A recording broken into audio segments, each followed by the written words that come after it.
and I am working on getting my car licence and my HGV licence. For those of you who are from the UK or don't know what HGV is a heavy goods vehicle. For those of you who live in America, semi-class Class A licence. I'm working on getting it, and I've already got some plans in place.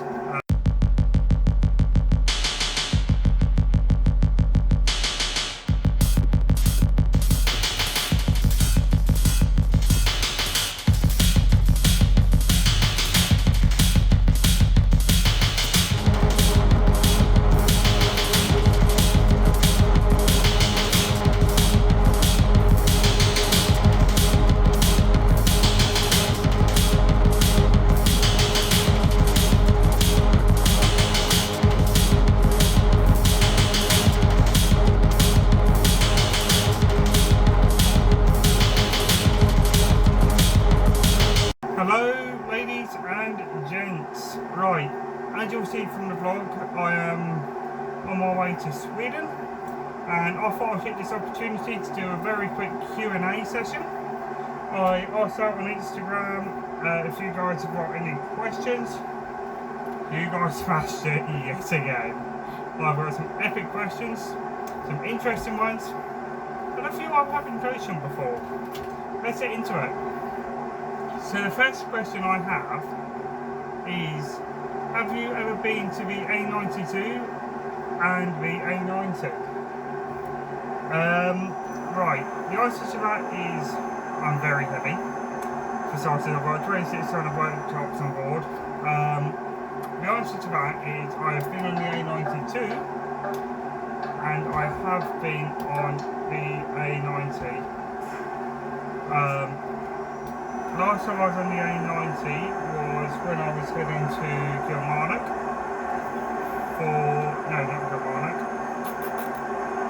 when I was heading to Fort Williams, because I had a tall trailer on, and coming back down, I came back down the A90 because I was empty.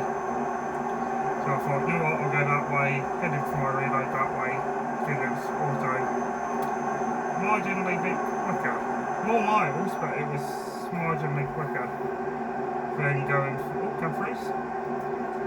rather than going through villages and stuff. Number 2 is, what's your favourite brand of trailer?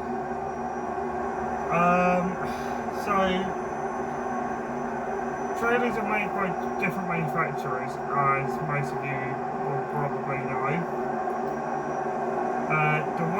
The two I'm most familiar with is SDC.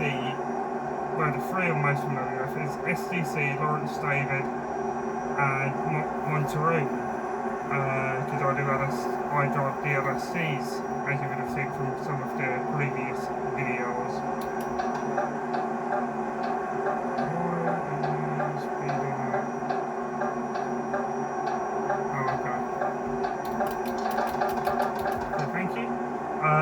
Overall, I would have to say it would have to be either SDC, because I can get the yellow reflective strips, or Monterey because I can get combinational axles of rear lift, front lift, rear steer, stuff like that. Whereas with SDC, I can't get a tag axle on it, as we call them. For those of you who don't know what a tag axle is, it's the last axle on the trailer and it's on raise and drop.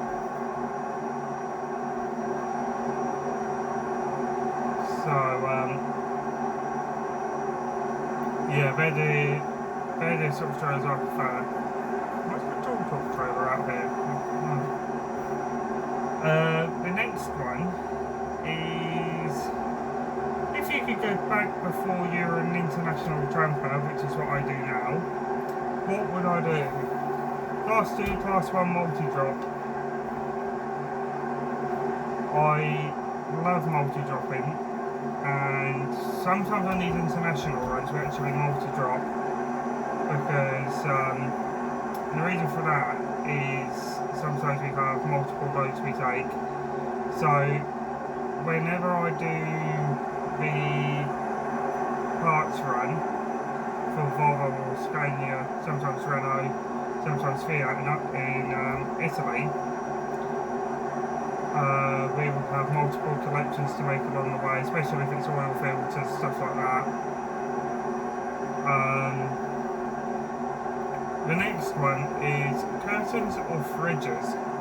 So for those of you who don't know what curtains means, it's a curtain inside a trailer, like the trailer I've currently got in the back, or at least at an image here.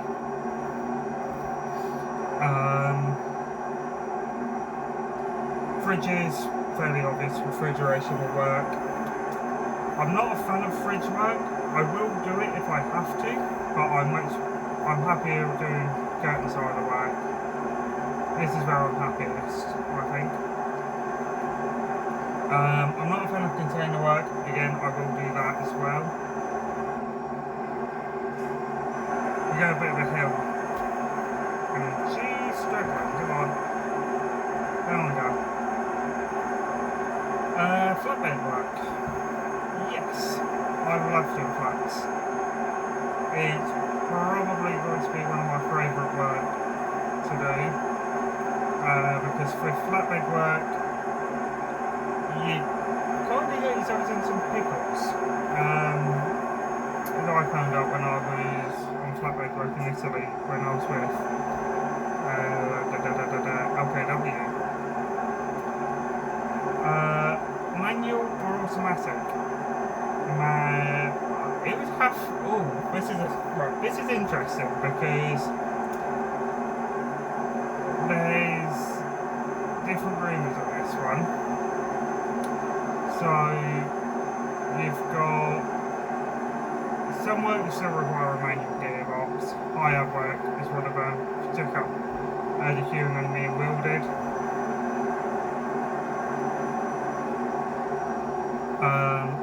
But yeah, I much prefer manual over automatic. I will drive automatic, like Lily Rose and Gracie May, they're both automatics. Lily Rose has got a 12-speed Z-tronic gearbox with 4-stage retarder. Gracie is an OptiCruise 12-speed with retarder. Gracie is only an R450 though, this is a 460. So, yeah, Gracie would struggle a bit more with this than what this truck is, but, you know. Favourite work, oh gosh. Sorry, I was pointing something out the corner of my eye, I just have to avoid it. Favourite work. Now, this is going to configure with 4 and 5. Keep to the right, and then take the exit on the right.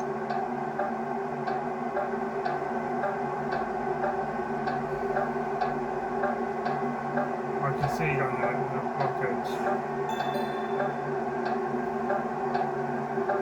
I thought it was the next section I had to take. Whoops. So I was in the wrong lane.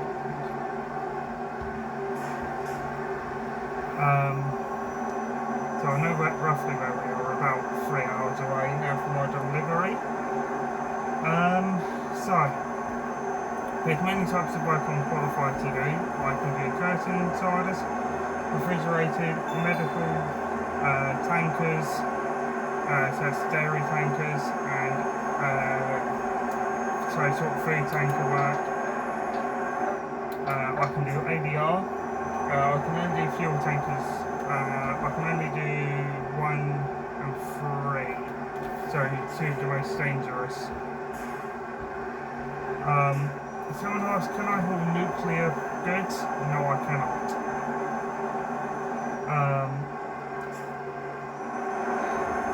So, what else? I can do stack cargo 1, 2 and 3, so I can haul anything up to 120, I need to double check, it's 120 tonne, I believe it's 120 tonne. so I can haul fairly heavy weights. We've got 4 heavy haul units on the fleet.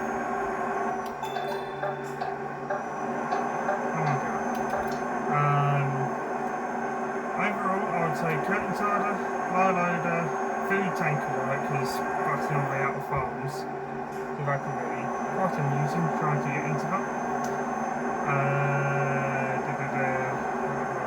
And flatbed, obviously as well, and drop sider work.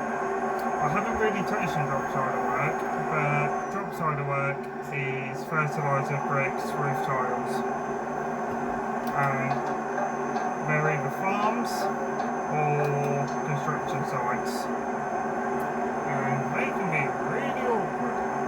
I'm not going to lie. Number 8. What made you get into HGVs? Oh gosh. What made you get into HGVs? So, there's a little bit of a backstory to this. So, since I was about 4 or 5, I've liked big things. It used to be cooking, but now it's big trucks. It's what I like.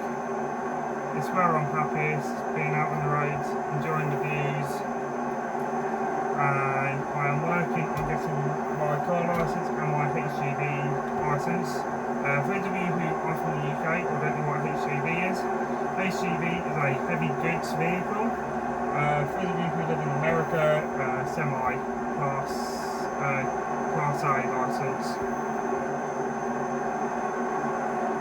I'm working on getting it. And I've already got some plans in place with a company and then turn right in Wales who you've seen on the channel numerous times and in the intro.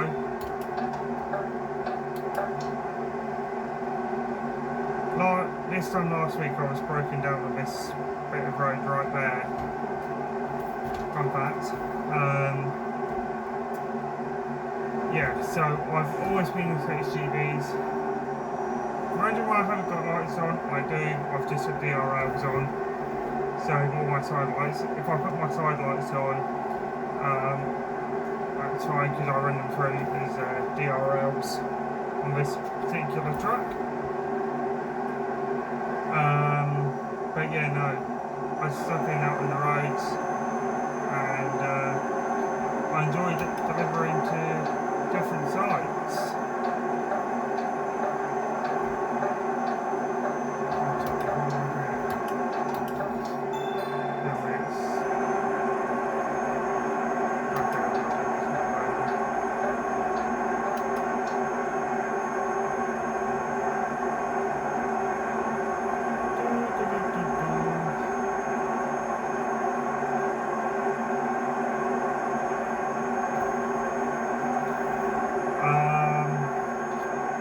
So, as far as I can remember, I've always been in HGVs. I'd be first generation driver if I joined the industry. I had a couple of other questions which I forgot to write down, but I remembered one at the last minute. So, number 9 is, what do I think of the changes in the highway code? So for those of you who don't know what the changes are, cyclists can go on either side of you if you're either slow moving or stationary. And you have 2 way to pedestrians when you're turning into another road. I can see where it's coming from, but I don't think it is safe at all. And I've spoken to a couple of other drivers on this who I know. And you asked them, they'll very back me up on this one. It's something called a fatal accident. And the reason why I say this is for European trucks, your right hand side, so the side I'm on now, is their blind side. Whereas for me, in my left left hand side is my right side. So if I had a cyclist on my left hand side and I didn't see them and I was turning, crash, then I would have been the one held responsible because of it. But because it's my blind spot,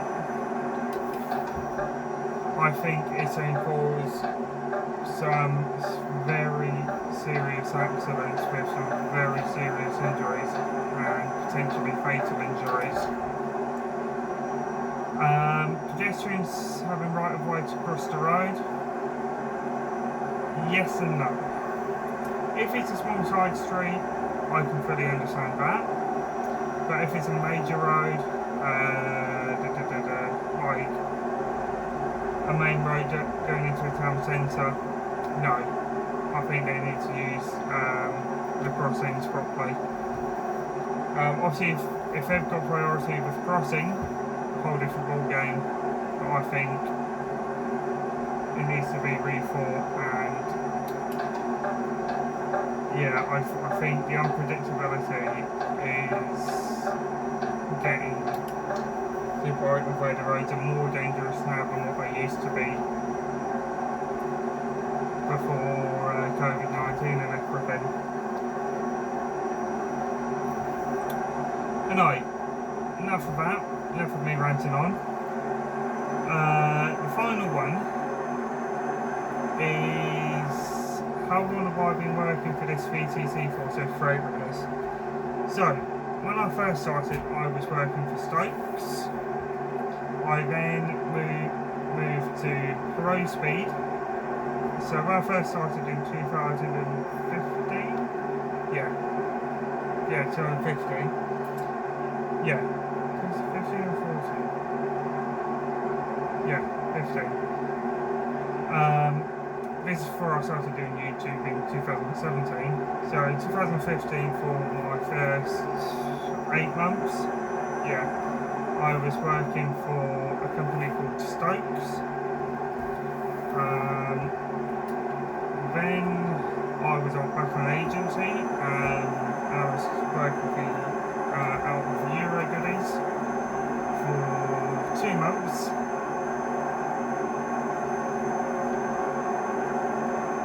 Then for the final 2 months of the first year of rehabbing it, I then was with I was with Pro Speed again, and I was with them for 3 years. Then, no, a year. So then I moved to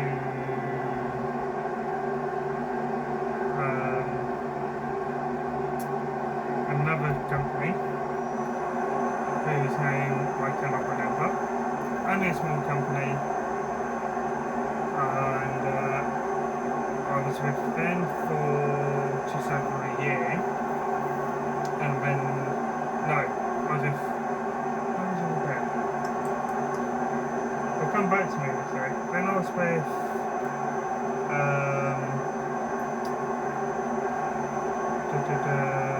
company, DB,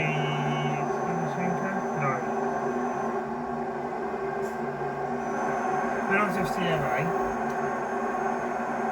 the big container company, the CMA GMA container trucks. I was with them, and then I moved to LKW.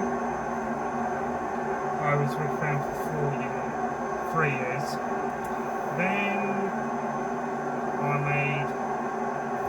Then I moved to Maxi Haulage VTC.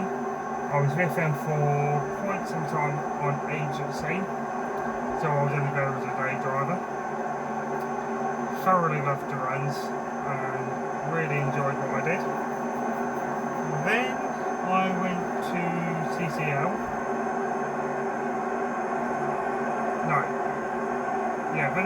Then I went to Keydwells,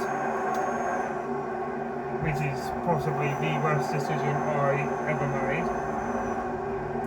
I I did not enjoy it at all, which is why I think there's only one, possibly two vlogs that I get down to Key Gloves. Didn't enjoy it at all. Yeah, that's what I'm saying the matter. So I quit there and I went back to CCL. So then I went to CCL and I was back in containers, which at the time I was thoroughly enjoying. And then I thought, you know what, I want to try something different. And I wanted to do line loaders. So I went to HG Services, it's quite a high company. Did line loader work with them for a while, got bored of it. So then I thought, you know what, I want to do a combination of all the work I've done, so containers, fridges, flatbeds, ran back up LKW, and I told them everything that had happened, and I said I would like a little more of a bigger mixture of work. And they said, yeah, we can take you back in, mate, not a problem at all. Within the first week of me being back,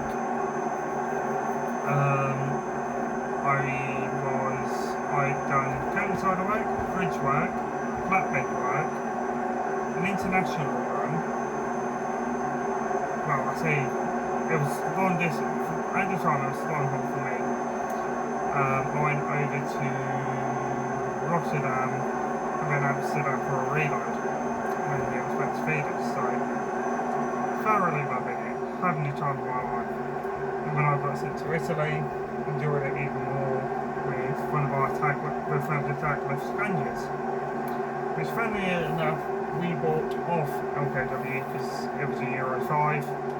It does come in very useful for the work we do here at Freight Runners. And then Freight Runners, when I joined Freight Runners, but I didn't quit at LKW. Freight Runners and LKW kind of had a contract together, and I've transferred over to Freight Runners, which is why last week, Monday and Tuesday I couldn't record, so I had an LKW trailer on from Amsterdam, and the load I had on board I cannot talk about, other than it was high security and very heavy. So I hope you have enjoyed this Q&A. Sorry if it's been a bit of a longer one, but I thought I would share some of this with you. We're now in Sweden, I believe. No, Denmark first. It's Denmark and Sweden. Europe. I hope you have enjoyed this Q&A. If you have, please give me a massive thumbs up. If you've got any comments, queries or concerns, let me know by comment section below. Until next time guys, keep safe, and I'll most definitely see you all in the next video. Okay guys, bye now. Alright guys, just before you click on another video, thought I'd just mention about the new Essential Truckers Handbook by Malcolm Green. This book is absolutely ram-packed with everything from ADR to tacho regulations or tachograph regulations, weights, strapping, roping and sheeting. Everything you need to know is within this book. If you're interested in getting one, there's a link in my video description to where you can buy one. Cheers guys, bye.